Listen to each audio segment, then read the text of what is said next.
Hope and Brooke at Forrester are in awe of Steffy's courage in speaking out against her parents' wedding.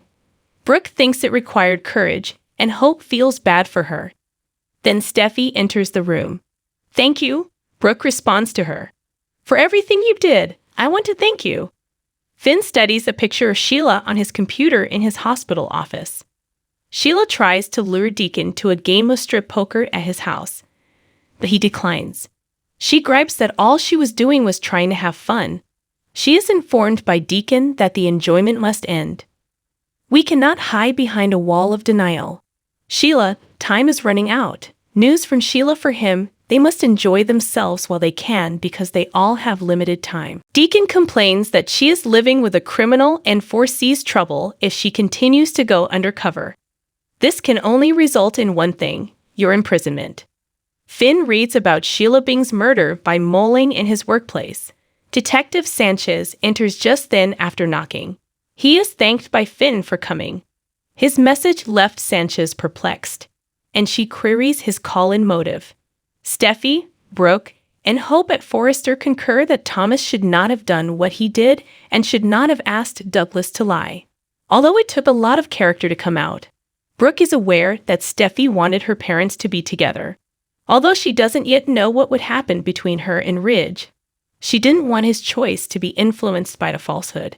She appreciates Steffy for standing up and telling it like it is, no matter what happens. Brooke is informed by Steffy. "You don't need to thank me. She did it for her parents, so there won't be any secrets between them when they get married." Brooke is unsure if they will be hitched.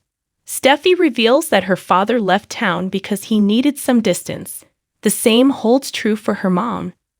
Steffy believes that Thomas' fabrication has no impact on her father's opinion of her mother.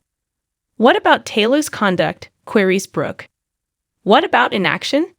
Hope adds that it's unexpected that Taylor chose to remain silent. Brooke believes Taylor had to be aware that the CPS call was the cause of Ridge's breakup with her, and that the ceremony was fabricated, yet she still decided to carry it out. Brooke expresses shock that Taylor would act in such a way. Sheila gripes that Deacon is constantly pessimistic at his place. It's called facing reality, according to Deacon. "You can't stay hidden here indefinitely." Sheila concurs, yet she says that she always stands up straight. Deacon points that was back when she had 10 toes. It might not be as simple now. Sheila previously faced impending doom in Geno City, but she would Eric Forrester in the end. "I recreated myself because it's what I do," the speaker said. She assures Deacon that she will leave the room once more unbound. Deacon is quite doubtful.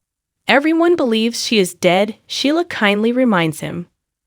"I'm going to fly right through those bars again if they try to lock this ghost up." Deacon frowns as she giggles. He discloses to Det Sanchez what has been bothering him at Finn's office. "Did you bring it?" he asks. According to Sanchez, he accomplished everything related to the case. The medical examiner requested that it either be given to the next of kin or destroyed. The evidence bag carrying Sheila's toe is pulled out of the detective's packet by his hand. "This is now yours because you are Sheila Carter's son." Steffy stands up for Taylor at Forrester because she didn't intend to maintain the secret. Hope asserts that it appears a little sketchy. Thomas argued that Ridge loved their mother, so why should they sabotage the wedding, according to Steffy. She, however, didn't want them to lie to each other to begin their marriage. Hope claims they are appreciative of what she done. Steffy apologizes for having to miss the meeting after receiving a message. Hope reassures her that's great and inquires as to how things are going. Steffy is required to visit Finn at the hospital, but is unsure of the reason. Brooke once more thanks Steffy. "What you've done is quite impressive to me. You're welcome." Steffy responds, not knowing if that's a praise or an insult. When by herself, Brooke paces while gazing at a picture of herself and Ridge. When Thomas walks into the office, he exclaims, "Brooke, what's happening?" He's smiling at Brooke, which surprises her. Thomas advises her to likely take the picture home because, despite this minor hiccup, his dad will still be marrying his mother. Hiccup, Brooke says with narrowed eyes. "You refer to what you did to your father and I as that, don't you?" "Thomas, what's wrong with you?" Thomas chuckles that for a while, his stepmother was very twisted up. Do you truly despise me that much? Brooke snarls. Thomas claims he doesn't dislike her, and that this isn't about her at all, but rather about his parents reconciling. He has damaged and betrayed Brooke's father, Brooke yells. Nothing is spoken by Thomas.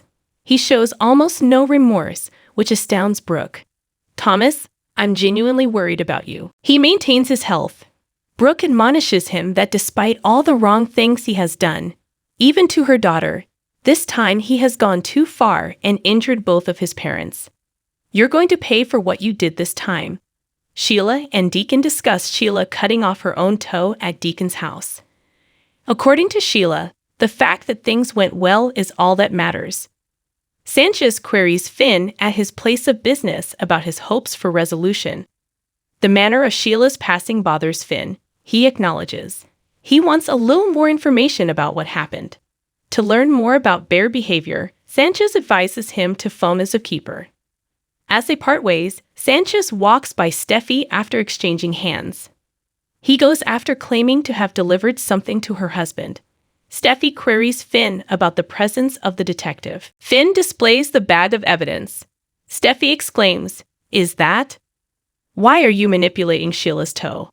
Hopefully receiving some much-needed answers, responds Finn. Steffy is perplexed by his apparent need for information from Sheila's toe. They concur that there are still unanswered questions surrounding her passing. Finn claims that the fact that she was attacked and mauled by a bear is a little bit too convenient. Do you think this looks chomped off? Steffy explains it's not her area of expertise while stifling a small cringe. Finn claims that it appears overly clean to the unaided eye. Wow, exclaims Steffy.